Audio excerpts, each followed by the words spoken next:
माघ मास तीसरा अध्याय। तब राजा दिलीप कहने लगे कि महाराज ये पर्वत कितना ऊंचा और कितना लंबा चौड़ा है।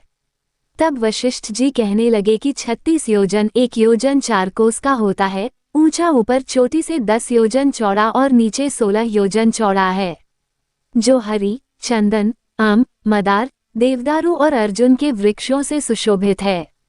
दुर्भिक्ष से दुखी होकर इस सुंदर पर्वत को और फल फूलों से परिपूर्ण देखकर भृगु वहीं रहने लगे और वहां पर कंदराओं, वनों और उपवनों में बहुत दिनों तक तप करते रहे। इस प्रकार जब भृगु ऋषि वहां पर अपने आश्रम पर रहे थे तो एक विद्याधर अपनी पत्नी सहित उतरा। वह अत्यंत दुखी थे। उन्होंने भृगु ऋषि को प्रणाम किया और ऋषि ने बड़े मीठे स्वर में उनसे कहा कि हे विद्याधर, तुम बड़े दुखी दिखाई देते हो, इसका क्या कारण है?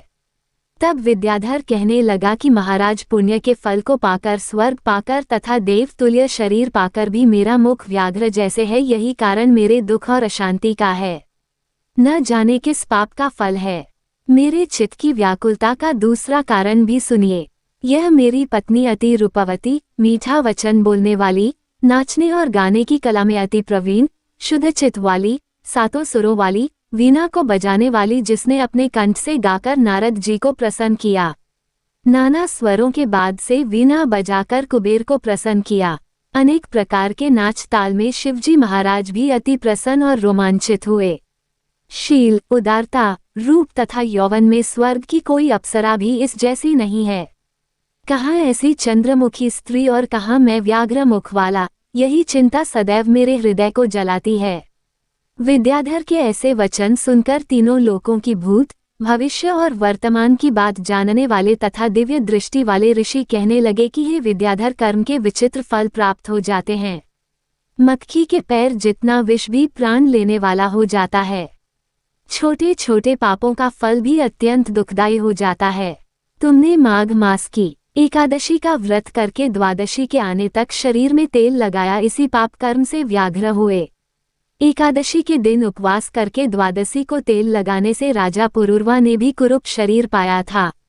तब वह अपने कुरूप शरीर को देखकर दुखी होकर हिमाचल पर्वत पर देव सरोवर के किनारे पर गया।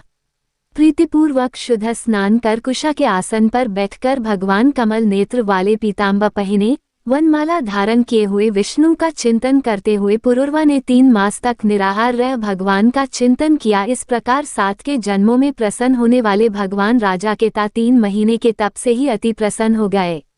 नतर माघ की शुक्ल पक्ष की एकादशी को की प्रसन्न होकर भगवान ने अपने शंख के जल से राजा को पवित्र किया।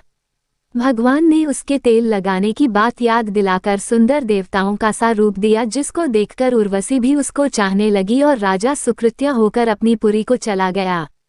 भृगु ऋषि कहने लगे कि हे विद्याधर, इसलिए तुम क्यों दुखी होते हो? यदि तुम अपना ये राक्षसी रूप छोड़ना चाहते हो तो मेरा कहना मानकर जल्दी ही पापों को नष्ट करने वाली हेमकूट नदी में माघ में स्नान करो, जहाँ पर ऋषि सिद्ध देवता निवास करते हैं। अब मैं इसकी विधि बतलाता हूँ। तुम्हारे भाग्य से माघ मास आज से 5वें दिन ही आने वाला है। पौष शुक्ला एकादशी से इस व्रत को आरंभ करो। भूमि में सोना, जितेंद्रिय रहकर दिन में 3 समय स्नान करके महीना भर तक के निराहार रहो।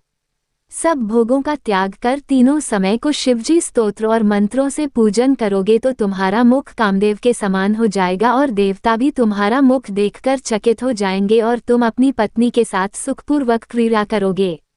माघ मास के प्रभाव को जानकर सदा माघ में स्नान करो। पाप और दरिद्रता से बचने के लिए मनुष्य को सदा यत्न से माघ मास का स्नान करना चाहिए। ये स्नान सदा सब दानों और यज्ञों के फल को देता है और पापों का क्षय होता है।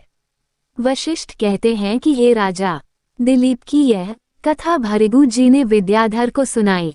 माघ स्नान योगों से भी बढ़कर यज्ञ तथा यज्ञों से बढ़कर गर्जना करता है। पुष्कर, कुरुक्षेत्र, ब्रह्मावर्त, काशी, प्रयाग तथा गंगासागर जैसे संगमों से मनुष्य को जो फल 10 वर्ष में मिलता है, उतना ही फल माघ मास में स्नान करने से 3 दिन में मनुष्य को मिलता है। इसमें संशय नहीं है कि चिरकाल तक स्वर्ग में रहने की इच्छा करने वाले मनुष्यों को सदा यत्न से माघ मास में स्नान करना चाहिए। आयु, आरोग्य, धन, रूप, कल्याण और गुण प्राप्त करने वालों को माघ का स्नान कभी नहीं छोड़ना चाहिए। स्नान करने वाला इस लोक तथा परलोक में सदा सुख पाता है। वशिष्ठ जी कहते हैं कि हे दिलीप, भृगु जी के यह वचन सुनकर वो विद्याधर अपनी स्त्री सहित उसी स्थान पर पर्वत के झरने में माघ मास का स्नान करता रहा और उसके प्रभाव से उसका मुख देव सदृश हो गया और वह पाणिग्रीव पर्वत पर आनंद से रहने लगे और भृगु जी भी नियम की समाप्ति पर शिष्यों सहित एवा नदी के तट पर आ गए।